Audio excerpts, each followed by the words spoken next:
यहीं मरना है और यहीं से मर के जाना है। इंडिया के सामने मैंने नहीं हारना है। I'm about to go off like a weapon, fuel to the top, got a filled up engine. In my thoughts, obsession, I will not stop, no, I'm never second guessing. I got a God complex, haters love to hate, but I never feel pressed. Got a lot on my plate, but I never get stressed. I'll take all the pressure like I'm acing this test. मैं Nadir Baloch, international professional boxer.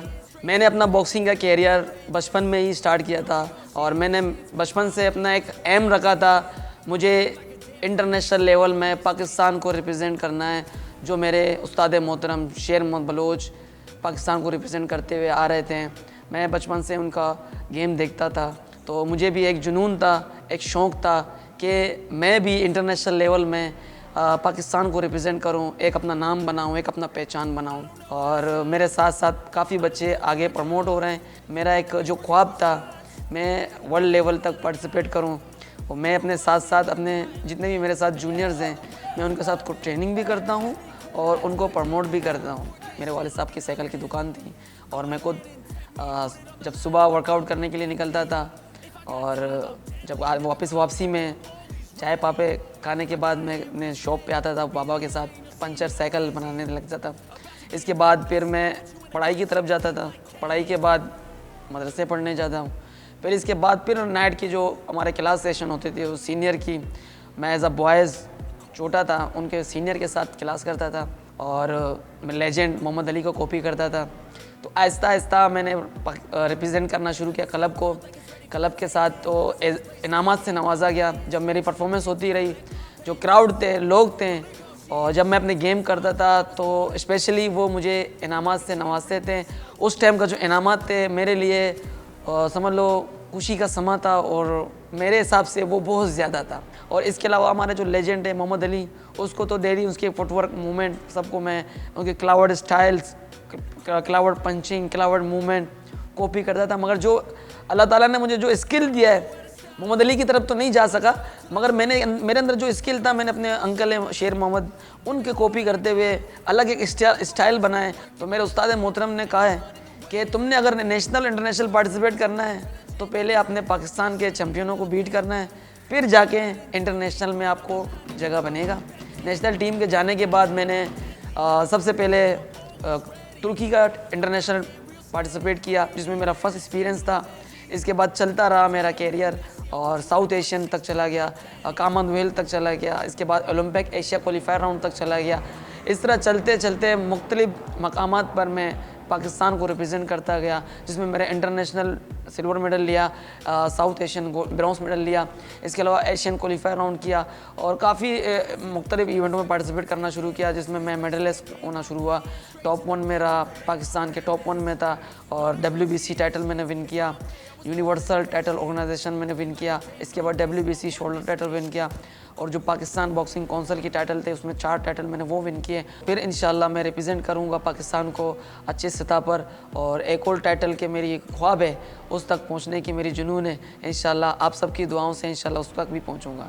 हम ज़्यादातर fruit और vegetable को follow करते हैं और हमारे उसमें तरफ हमें जो उस्ताद मोहतरम हमारे होते हैं वो हमें डाइट प्लान करता है और हमें जितना एक्सरसाइज करना होता है उसी हिसाब से हम डाइट प्लान करते हैं और हम वेट कट करते हैं क्योंकि हमें एनर्जी भी चाहिए होती है नेक्स्ट डे एक्सरसाइज करने के लिए। क्योंकि हमारी जो बॉक्सिंग की ट्रेनिंग है वो नॉन स्टॉप ट्रेनिंग कहा जाता है क्योंकि इसमें कार्डियो भी होता है, फिजिकल भी होता है, मेंटली भी होता है और आपका हेल्थ भी होता है। उसमें हम सारे वर्कआउट एक साथ ही करते हैं। एशियन गेम 2014 में जब कोरिया में इंचोन में हो रहा था जिसमें मैंने भूटान को तीसरे राउंड में नॉकआउट किया और इसके बाद जो मेरी फ़ाइट थी इंडियन फाइटर के साथ शिवा तापा, मेरे ख्याल में अब तो वो मुझसे बड़े वेट में खेल रहा है। उस टाइम वो लंदन ओलंपिक 2012 में उसने रिप्रेजेंट किया था इंडिया को। भूटान के सामने तीसरे राउंड में मुझे कट आया था क्योंकि बहुत से लोग कंफ्यूज थे कि नादिर को कट आया है, उसका टोटली फोकस कट की तरफ होगा तो नादिर आगे कैसे खेलेगा।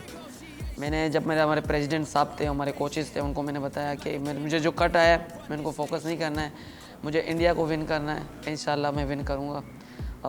जैसे हमारी फ़ाइट हुई, जैसे स्टार्ट हुआ तो मैंने कॉम्बिनेशन फाइट करना शुरू किया उसके साथ, काउंटर अटैक किया। काउंटर अटैक के साथ बहुत ही स्पीड पंचिंग हम दोनों की जा रही थी।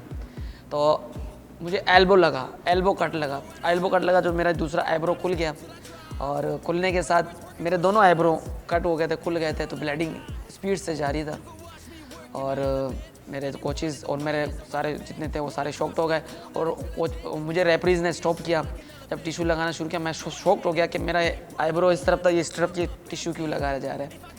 और जब ब्लीडिंग, मुझे गर्म पानी महसूस हुआ कि मेरे ब्लड नीचे आ रहा है, तो मैं शॉक्ड हुआ और मेरे दोनों आंखों से ब्लड निकलना शुरू हो रहा था।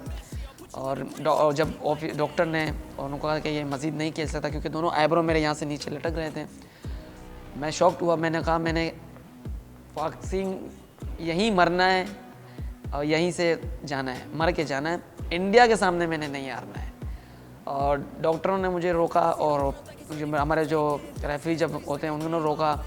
मैंने मना किया, मैंने फ़ाइट खेलना है। मैं बीच में क्या नाम है अपील करना शुरू किया, मैंने फ़ाइट खेलना है। तो मेरे उस्ताद मोहतरम थे, उन्होंने बताया कि आप आ जाओ, नो प्रॉब्लम। और मुझे बड़ा दुख हुआ जब ये कट मुझे लगा। जो मेरे सामने बॉक्सर था उसको यकीन नहीं था कि ये टेक्निकली स्टॉप हो चुका है, क्योंकि अल्हम्दुलिल्लाह मैं इतना फिट था, मुझे इतना कॉन्फिडेंस था। जो मेरी जो इससे पहले जी फाइट थी भूटान को, जो मैंने नॉकडाउन किया था, वो बड़े कंफ्यूज थे मेरे जब फाइट खेलने से।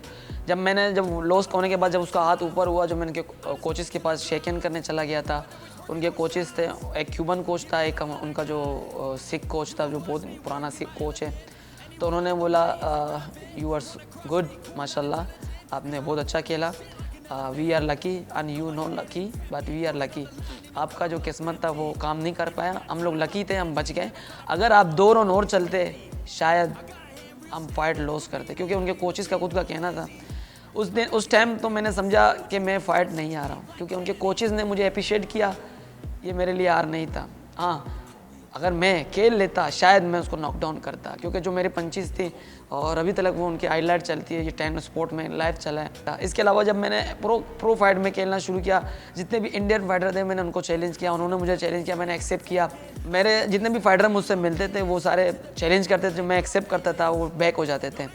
अभी भी रिसेंटली मुझे एक इंडियन फाइटर ने चैलेंज किया था, अज़हर नाम का लड़का था, वो उसकी भी अच्छी रिकॉर्ड है, वो भी WBC टाइटल विन होल्डर है। तो मैंने भी उसको चैलेंज एक्सेप्ट किया और उनके पीछे काफ़ी इंडियन लोग थे, उन्होंने कमेंट किया, और मेरे पाकिस्तानी लोग थे, उन्होंने कमेंट किया, हाईलाइट किया, तो हमने एक्सेप्ट किया उनकी फ़ाइट को। और अनफॉर्चुनेटली फिर उसने भी ये फ़ाइट कैंसिल किया। तो बहुत से लोग कहते हैं कि यार ये क्यों हो रहा है। मैंने बोला मैं तो एक्सेप्ट कर रहा हूँ, मैं तो पीछे नहीं हट रहा हूँ, वो हट रहे हैं। मेरी तरफ से जितनी कॉल आती है मैं उनको एक्सेप्ट कर लेता हूँ, और अभी भी मेरी इंशाल्लाह तैयारी है कि जैसे भी इंडियन किसी का भी चैलेंज आएगा मैं उनको बीट करने के लिए तैयार हूँ आखिर टाइम तक। Go ahead and tempt me, put it on the line and you'll come up empty.